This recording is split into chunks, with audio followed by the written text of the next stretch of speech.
Judges and law enforcement officials in Texas are very much concerned about new guidelines that judges are given in terms of dealing with poor individuals who can't pay for their citations.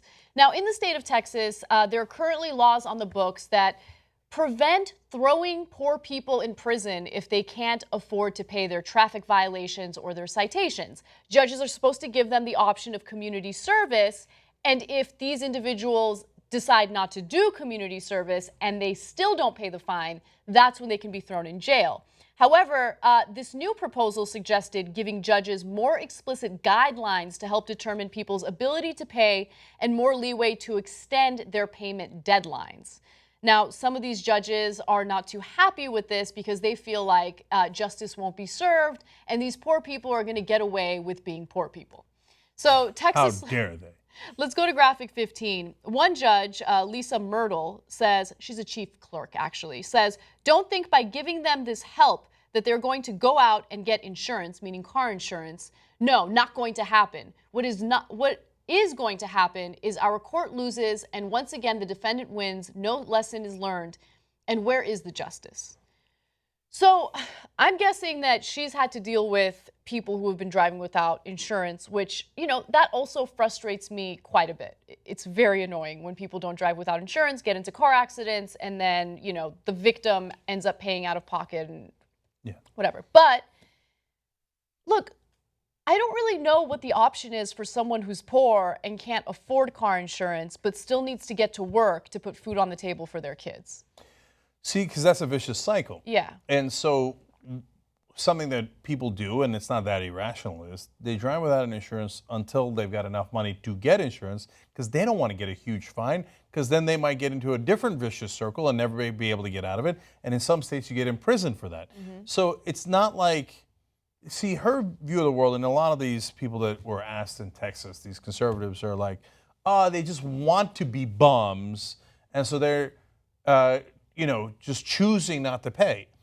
It's not like they have all this money and they're choosing, car insurance, screw it. Oh, I got fined by the government. Nah, I'm not going to pay that either. Yeah. No, but look, you're missing this obvious context that, yeah, that's going to afflict the poor a lot more than it's going to trouble the rich. Yes, the rich have enough money for car insurance. And yes, overall, that makes more sense for them because if they get into an accident with their Mercedes, a little bit of a stereotype, but obviously we're talking about wealthy people, drive nicer cars, that's true on average, right? Well, then they don't want to pay out of pocket. It makes economic sense for them to have car insurance and they have plenty of money. Now, for the poor, they're in a tight spot. Yeah. And some of them have the money and maybe could have made more responsible choices. Of course that's possible, right? And some of them just didn't have the money. And so, and by the way, is every poor person in America an angel? And oh my God, no, of course not. Are some of them irresponsible? Obviously, right? Some of them have a couple of beers instead of doing something else? Of course, you know why? They're human beings. But when a rich guy has a couple of extra beers, nobody's up his ass over it, right? They're like, oh yeah, because he could afford it and so who cares? Sometimes they do something irresponsible. They lose too much money gambling. Bill Bennett, former guy who wrote a whole book about morals and values, worked under the Bush administration. Turns out he lost, well, I think it was about $8 million gambling. Lost almost all the money he had for his family, right? But everybody's like, oh, that's fine. He's rich. Nobody's putting him in jail like they're putting poor people in jail. Yeah. Right? Yeah. Because he had the money and he squandered it anyway, but nobody's on him. But when you don't have the money, well, then everybody's all over you. You know, where's the fine? Where's your insurance? We're going to put you in jail. Look, no one's saying that if someone breaks the law, we should just let them go because they don't have the money to pay for the citation. There are other options, right? Community service is another great option. No one wants to do community service. Let's keep it real, right? No one wants to pick up garbage on the side of the road. That's what community service is. It's not like you get to go mentor a kid. So there are other ways to make sure that justice is served, right? At the same time, what I find interesting is how there are two schools of thought when people come across individuals, like the car insurance problem, for instance, right?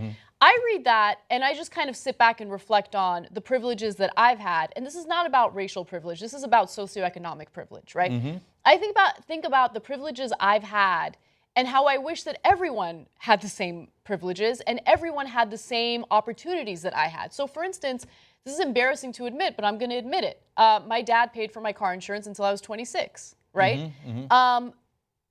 I started driving when I was 16. How the hell would I pay for my car insurance? I wasn't working at 16. And then at 18, I was working at a minimum wage job at a grocery store. I still wouldn't have been able to pay for car insurance. Yeah, and so when we sometimes talk about privilege, we're not saying you're guilty. Right. We're just asking you to recognize it and realize that some people aren't as lucky.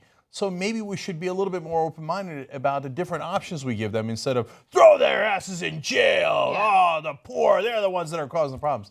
And by the way, this isn't just about the poor. There's clear-coded language by some of these people talking about what happened in Ferguson and how when they looted the shoe store, they didn't loot any working boots. First of all, how do you know that? Second of all, what's a working boot?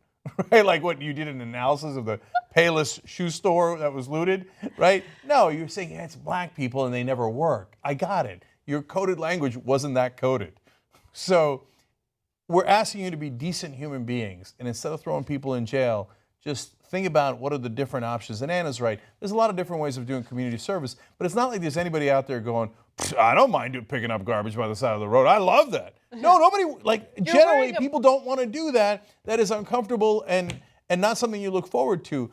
But if they don't have the money, well, at least that brings money back into our system because that's something we don't have to pay for. Yep. And hopefully everybody is a little bit more of a winner out of that scenario, or we all lose a little less from that scenario than the alternate. By the way, if they go to jail, we lose even more money. Yes, that was what I wanted to say. You're so right. So for anyone out there who doesn't care about poor people, who doesn't feel any empathy for them, who thinks that they should be dealing with the harshest consequences imaginable, just keep in mind that as soon as we throw a poor person in prison for being unable to pay for their citations or traffic violations, we are paying for that as taxpayers, okay? It costs money to keep people in jail. We shouldn't be throwing them in jail if they can't afford citations. Please forgive me if I'm being personal, but tell me about your sex life. Well, actually, sometimes we do in the post games if you're a member of the Young Turks.